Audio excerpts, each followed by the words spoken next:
I had this. 4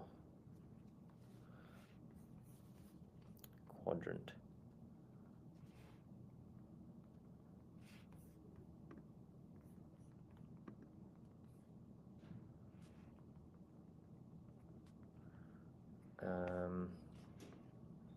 Eisenhower matrix. That's the one. That's the one. It's the Eisenhower matrix. Okay. There. So this is more about that. This is more for like when I sit back down and I'm not sure where to start. I start with this. Ah, good one. Like after a holiday at the start of the year. Really? Use that for...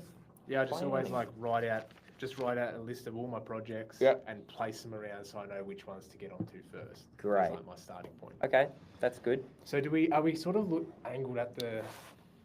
Oh, are we live now? Yeah.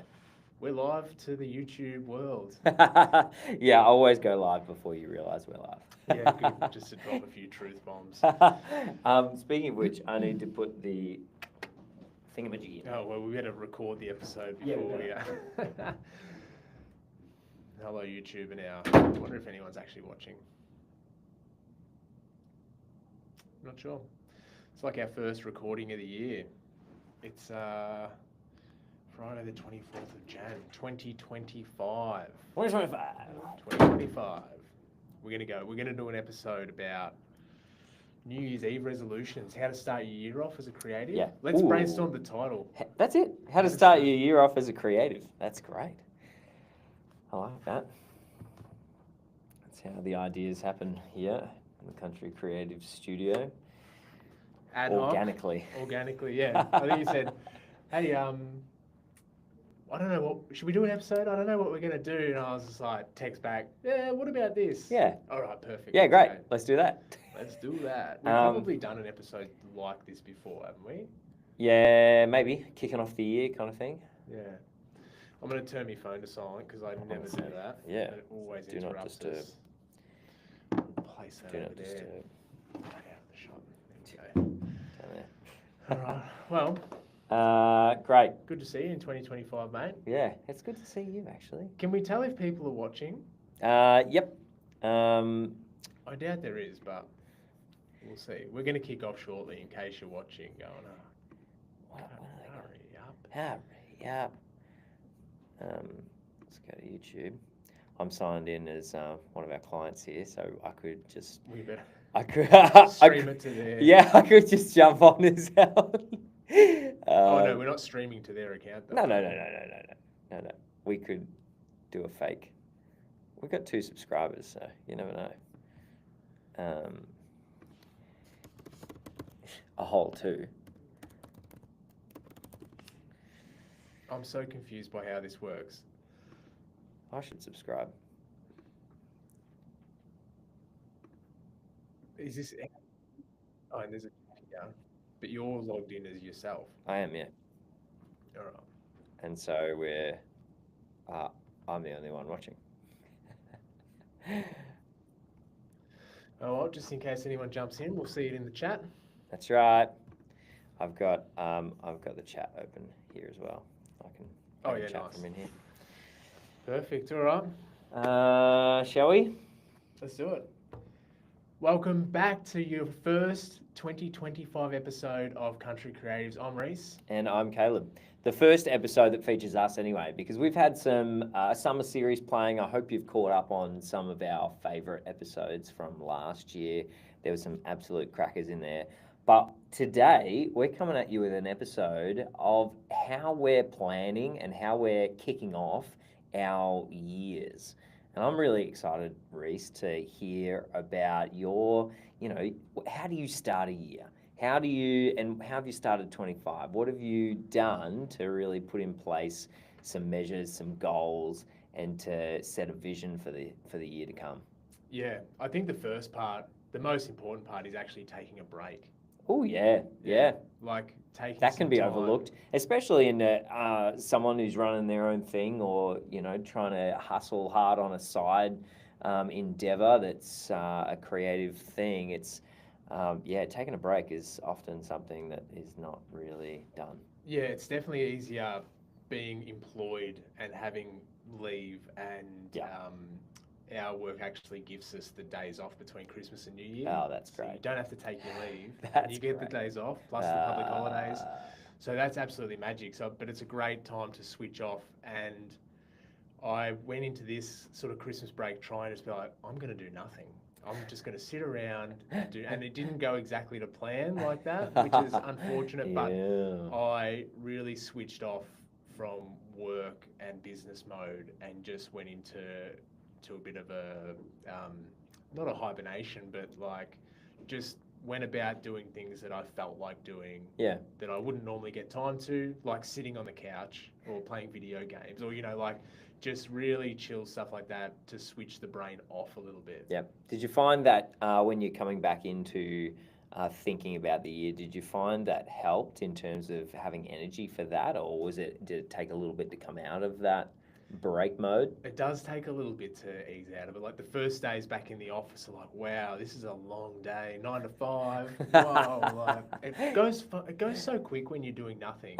And then, like when you've got all this stuff to do, it's like, wow, this is dragging out so long. Yeah. Did you take a break as a business owner? I did, and I find that incredibly valuable.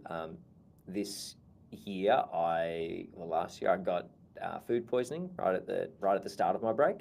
Oh no! And that lasted for my whole little holiday trip down to Phillip Island.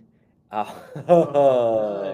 So that was unfortunate, but it generally is my rhythm, and I ensure that I take some good time out, and especially over Christmas, good family time.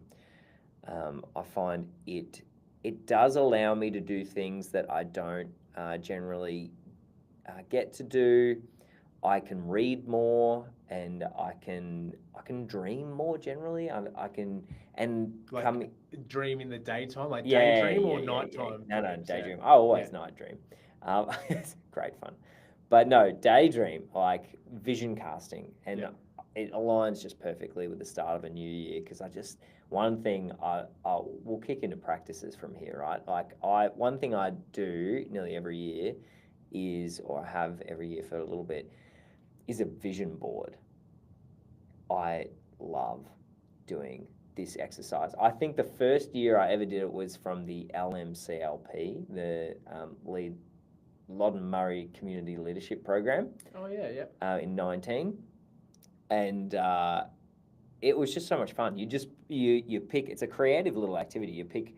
I do it digitally now. We used to be done with like a stack, like 50 magazines, where you'd like flick through them and pick out pictures that spoke to you or aligned with what your heart wanted for the year and what your goals were. But it's really visual, so you're not writing an essay on what you're going to do this year. It's literally just pictures, and you put them all on an A3 bit of paper or a Canva file, and that picture, what it forms, is a visual representation of what you want your year to look like, and what you want your experience of that year to look like. And the power of it is that there are no words. It speaks and it's interpreted, and it's stimulating, it's aspirational, and so you look at it and you feel all of the things that you are excited about, and it charges you, right? And that you can put it somewhere really present at work or at home, and put it as my desktop on my computer, and every time I look at it, it just reminds me of the what and the bit of the why of what I'm wanting to achieve this year. That's kind of interesting, like a visual representation where, like, especially because you might look at it one day when you put in this picture of a cow because you want to drink more milk. you know me. One day, when you put it in there, it might mean something, but like it could potentially evolve and change and tweak and have a different meaning. That's right. I don't know what else a cow. No, I want to own a cow. Yes. You'd be like, I wanted to drink more milk when I put that on there, but now it means to me that I want to own a cow. I want to milk a cow. I want to be the one milking the cow. Okay, I like that. Yeah. But it can evolve and change, and And the power also of it is you can look backwards after doing it for consecutive years and look at ones you did in the past and assess, did those things come to pass? Did those things happen? And quite often it's a little bit, it's a little bit crazy when you put all these dreams and these big aspirations out there, you look backwards and you're like, oh, I've achieved all those. And that's the completion cycle, right? You acknowledge and that it happened.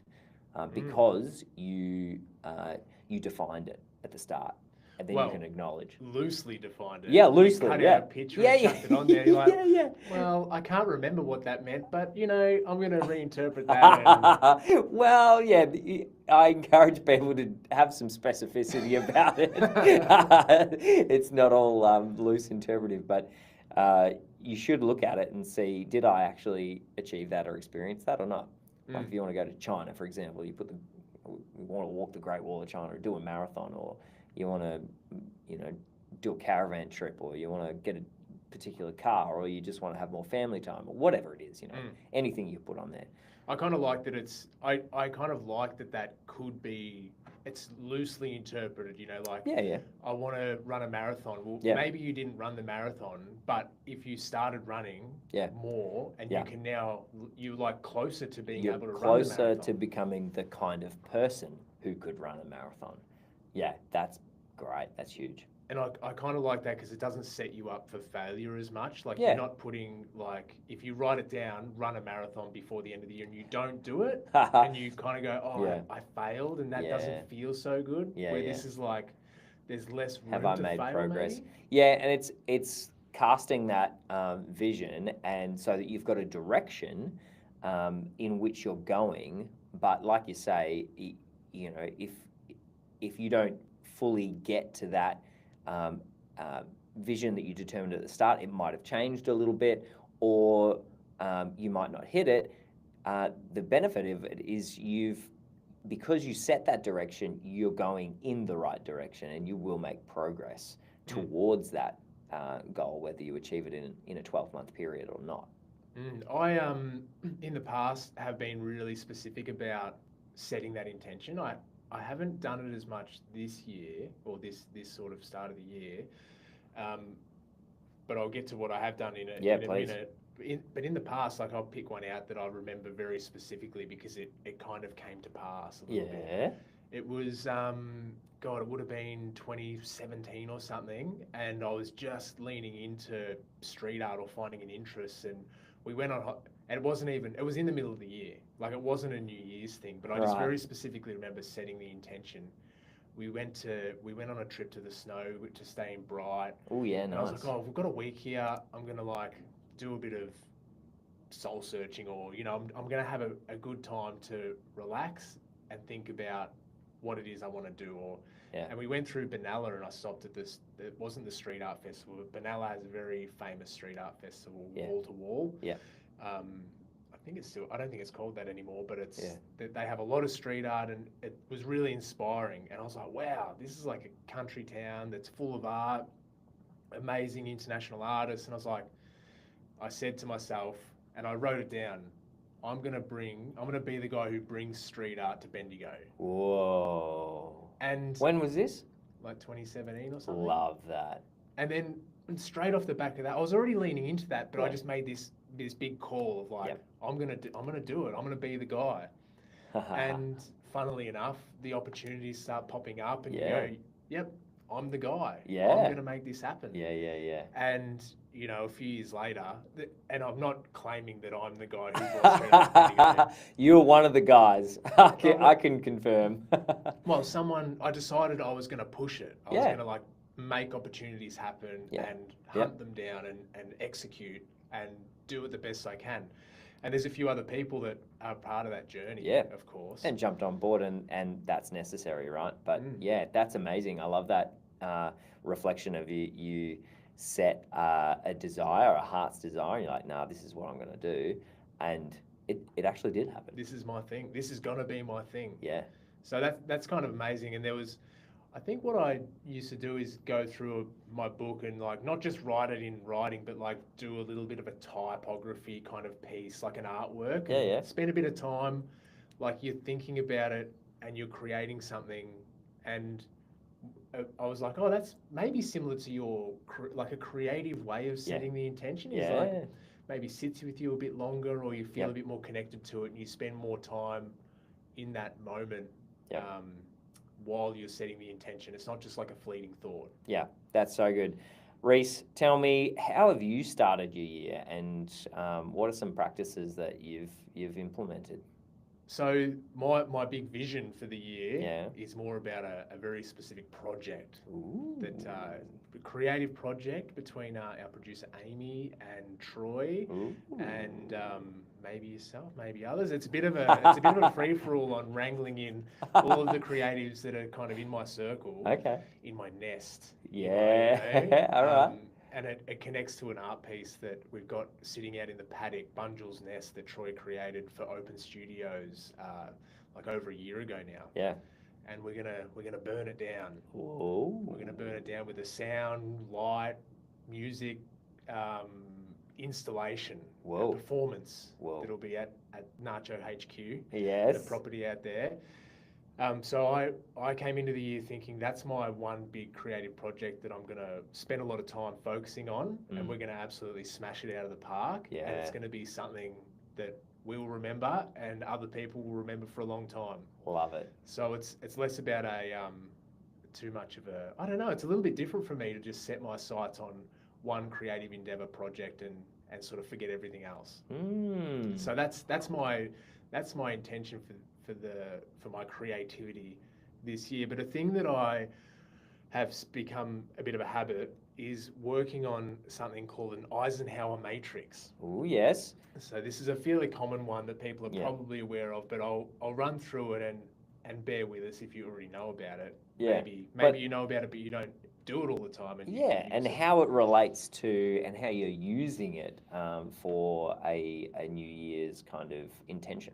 Yeah, I use it as a way to start off when I've had a breakaway and I haven't thought about the projects or the work or what's happening in life or whatever.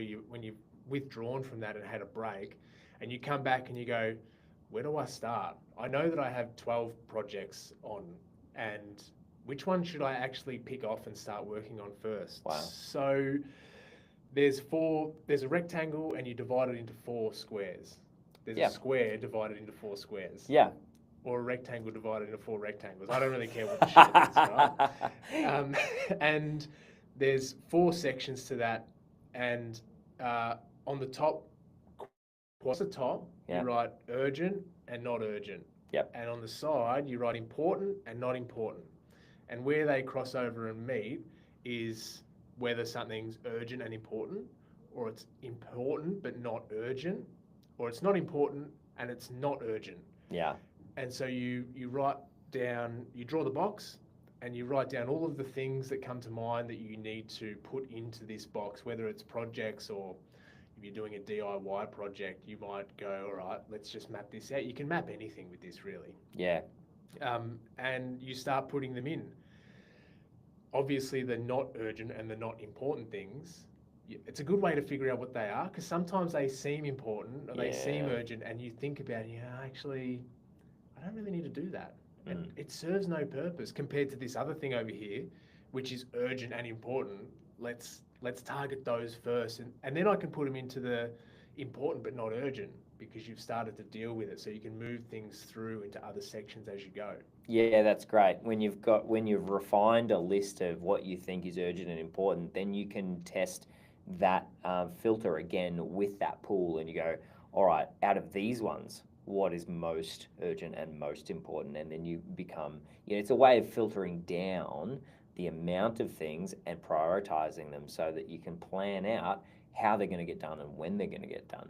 I love that. We'll put, Amy, if you could put a link to a Eisenhower matrix image in the show notes for everyone that wants to have a visual representation of what Reese is talking about. That'd be great. But I love it. Yeah. And I've heard of this, and I've used this in business planning and been introduced to the principle, but never integrated it in an actual planning session like that. So that's pretty cool. Yeah, I just do it. I go and get a coffee, write it all down, spend a couple of hours, really Yeah. like thinking about each thing, because it's also really hard to put things into the not urgent or the not important category. Like it's really easy to Yeah. elevate everything. Yes. Everything feels urgent. Everything feels important.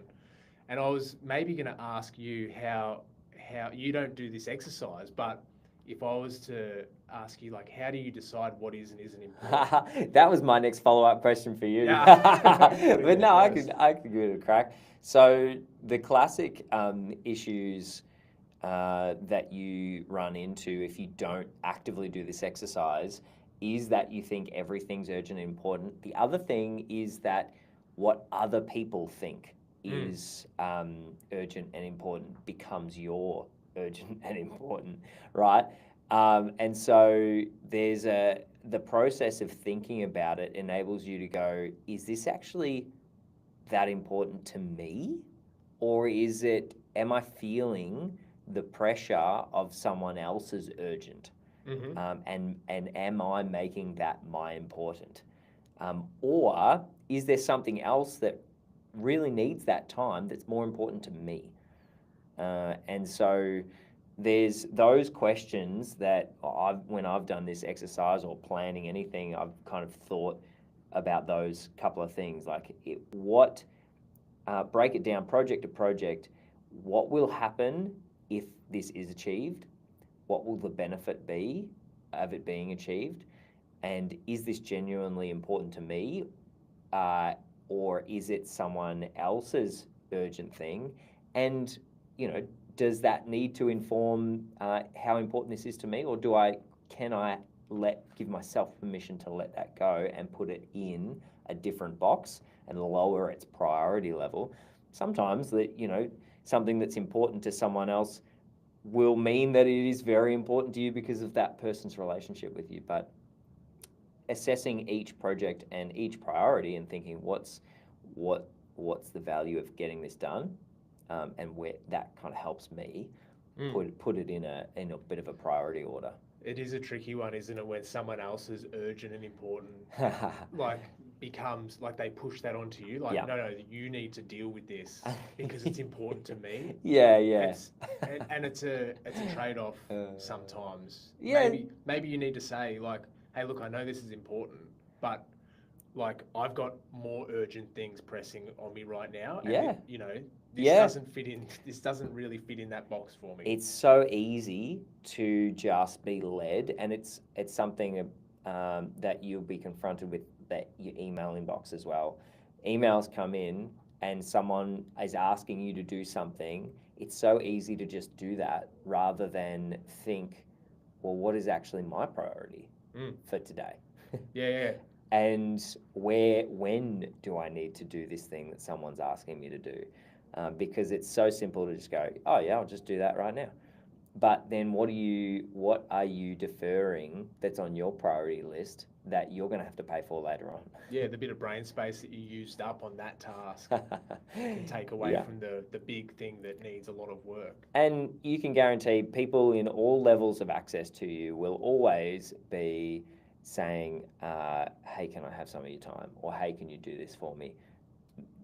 That's always going to happen. So it's our responsibility and ours alone to determine when that's going to be done and what priority level that holds for us. And I encourage people, another great activity or exercise I do is the circles of influence and access.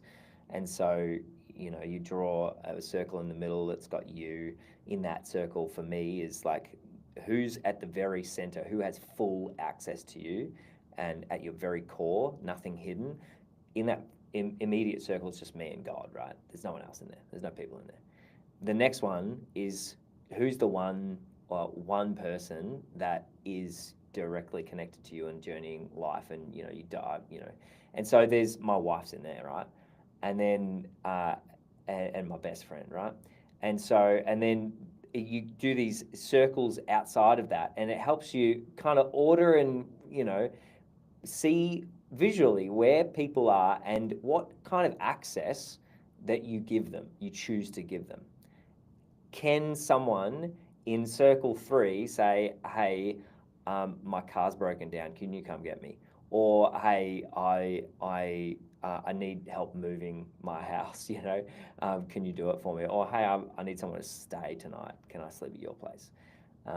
And it kind of helped me. That exercise helped me go to release the pressure of helping everybody, because I've only got so much time and I've only got so much resource. So did you go through and actually write the people's names? Like everyone you knew? Not everyone I know. But I know like a lot of people. Yeah, no, well, you know, the people that you wouldn't leave on my immediate circle. Outside of the circle, right? Yeah. But it did help me because I had a tendency to be a bit of a people pleaser.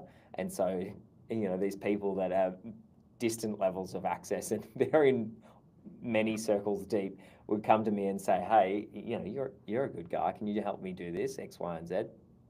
And my tendency would be to say, oh yeah, or how can I compromise to actually help you here? Because I like being helpful. But it's really important to realize that you have finite resources, you have finite time, and it's the whole idea of choosing for your own peace and your own sustainability and balance as a human, who am I giving direct access and what level of access to me? I don't know how we got to that. No, that's really good. I feel like it led through really nicely, mate. Ah, great.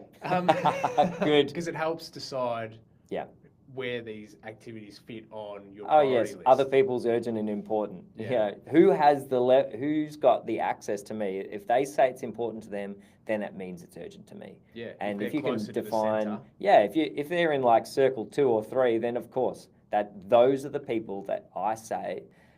If they say, hey, this just really matters to me, then that means it matters to me as well. Yeah, nice. There is sometimes I think like they're not urgent, not important, or the you know, it's urgent but not so important. They can be nice ones if you're looking for a bit of a run, to get a run on the board. Oh, like, nice, yeah. If you want to feel productive, sometimes you need to do the easy thing first. Yeah. You just, tick, okay, I've made some momentum. Let's tackle the bigger thing. But you don't want to get trapped in just doing those things. You want to use that as a tool to get into doing the harder things. Yeah. Distraction. I think for this one, I'm always looking at like, how can I turn something that's urgent and important into probably still important but not urgent? Can I do a little thing on that? And can I shift it across so it's still important, but I've made progress, the deadline's not looming, you know, you've been in contact, or you know, you've let them know, hey, I can't meet that deadline because X, Y, Z, or we need to do certain things to be able to achieve this goal, and you can just communicate your way out of making something so urgent. Yeah, I love that. That is a little short and sharp couple of practices and things that we do to set up our year. This time, I love it. It's the best time to be thinking about, what do I want this year and what do I want to be different? Well, what is it, mate? What do I want this year? I want to, on the work front, I want to be doing a little bit more narrative storytelling and longer form projects. Those things have kind of already come into my lap a little bit, so I'm just rolling with that. I want to, there's a few business endeavors that I want to pursue of other businesses. And I generally want to expand my capability and capacity to not just work more, but be more effective. Those are a couple of the things, and you know, thrown in there is I'd like a Kia Carnival. Kia Carnival. I want to own the to transport all the kids at once. Yes. Yeah, we need another car. And there's a big project potentially happening in August where it would take me and another family, or my family and another one of the same size, in a couple of caravans up through the centre of Australia to tell some stories of what's happening in remote Indigenous communities and stuff. And so that, there's a lot of exciting things on the cards, but those are a couple of things on my vision board. Nice. Yeah. What about you? Well, I've got the one big creative project Yeah. I alluded to, which will give some more updates Oh here. yeah, I'm looking forward to following along on that and maybe telling a little story about that. Yeah, for sure. Mm. So there's that. There's also I need to look into a handing over of the reins at Eaglehawk Festivals. Yes, you do. I've done 3 years there as a volunteer in the president's role. Yeah. And I think it's time. The succession planning is really hard. Yeah. It's really tricky. It is, yeah, especially with volunteers. Mm. So I'm delving into that, and there's probably a few things I really need to tie a bow in to see out my 3-year tenure as the president. And those things are like very governance-y, and they're quite boring and they're quite procedurally driven, but they will help set up the organisation for future success. Great. With certain types of templates and a comms plan, and another thing that is called what is it called? I've got notes in here actually in my book. I've been meeting with a friend who works out of here, Claire, at the Emporium. She's a governance specialist, and she's been giving me heaps of good advice on how you set up governance for organisations. And it'd be good if I could actually retain some of the information, wouldn't it? But I can't seem to find it in my book here. It's a document that helps people understand what power they have to make decisions. A charter of... Do you know what this is called? Yes, I do. Oh, we have one. I sit on the board as well. It's a delegation of authority. Delegation of authority is... Yeah, that's one of them. That's good. That's not the same one. That might fill into this document. But basically, anyway. we've got these different groups within our organisation, and we're often get stuck on who gets to decide on the budget and who gets to decide how many sausages are cooked at the barbecue and who decides how many T-shirts do we buy to sell, what's their price. You know, like there's all these random things that need to be decided on, and people need to know whether they can make the call, or do they need to come to the executive committee to make a decision on that? Pretty sure that's a delegation of authority document. Yeah, it could be a different name. Yeah. Anyway, let's not even worry about it. It's a very boring kind of procedural document. Okay. But they're the kind of things that I need to focus on. So they're a bit outside of my usual strengths in creative thinking and more in... Do you need more volunteers at Eaglehawk festivals? We've got a really good pool of volunteers. Oh, great. Well, I was going to, throw out the offer to... No, definitely You're in? not. You're in. No, I'm not. President. You did not hear that come out of my mouth. I was going to throw the offer out to our audience. Definitely. If anyone wants to put their hand up and get involved in a community organisation that runs some pretty cool events and is doing some pretty cool things. Yeah, for sure. Hey, it's really I'm volunteering the audience, not myself. It's actually really easy to get involved, and you don't need to do much. Like I take on a role that needs me to do quite a bit. Yeah. But with more people doing one small task, it just really makes everyone have a better time because they're not overloaded. But you just jump on eaglehawkfestivals.com.au and there's a page where you can sign up as a volunteer or you can sign up as a member, and your name goes on a list and we let you know when to come and catch up. And if you want to find a task to do or you want to offer your help, you've got our email addresses and you can kind of reach out from there. So it's a pretty low investment thing just to stay in touch with what's going on. And lots of creative opportunities, right? Yeah, we're really waiting for someone to come in and make the most of the resources that we have out there. We've got a workshop. We've got a whole shed out in Eaglehawk that we share with the Wise Men's Club. They built it years ago. We've got shipping containers full of all kinds of stuff and a huge workshop. We're like, who's going to come in there and build something? If this episode doesn't get some hands up and people excited about the potential there, then come on. Well, I'm glad I found one sitting across from him. Too busy already. Got you. Yep. He knows his priorities. Yeah. I sure do. Well, Reese, thanks so much, mate. It's so good to lay an episode down with you to start this year off. We have some great conversations, some amazing plans actually on Country Creatives, which I haven't spoken anything about yet, but there will be some pretty big things happening through this podcast.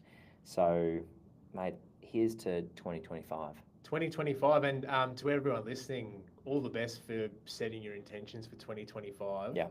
I'd like it if people set an intention off the back of this episode. Yeah. I kind of want to hear. Tell us what it is. Bring some accountability into it. I want to hear what your intention is. Email us your intention. talk@countrycreatives.com.au. Yeah. And we'll keep it on file, and we'll even touch base later in the year to see how you're tracking along. If you want to be 100% held accountable, we will do that. I was wondering, maybe we should do some not talk back, but maybe we could call up. If someone send us their intention and said, "Yep, call me after this date and check how I went." We could call them and bring them in as a. Oh mate, yeah, we can actually do that through here. Yeah, for all those wondering what I just pointed to. We're live on YouTube. We publish and go live, broadcast live, all of our recording sessions. So if you want the behind the scenes of what goes into recording an episode, but also want to interact while we're recording and drop us a line or a comment, then you can find us on YouTube. Just search Country Creatives. And we'd love to hear from you. All right, well, that's probably enough plugs from us, isn't it? Yeah, it's Plug City on the end of this one. Well, good to be back in the studio with you, mate, and I can't wait to get a few guests on and share a few creative secrets. You've said it now. Creative secrets incoming in 2025. All right, signing off. See ya. That was awesome. All right, thanks, YouTube. Bye. We love you.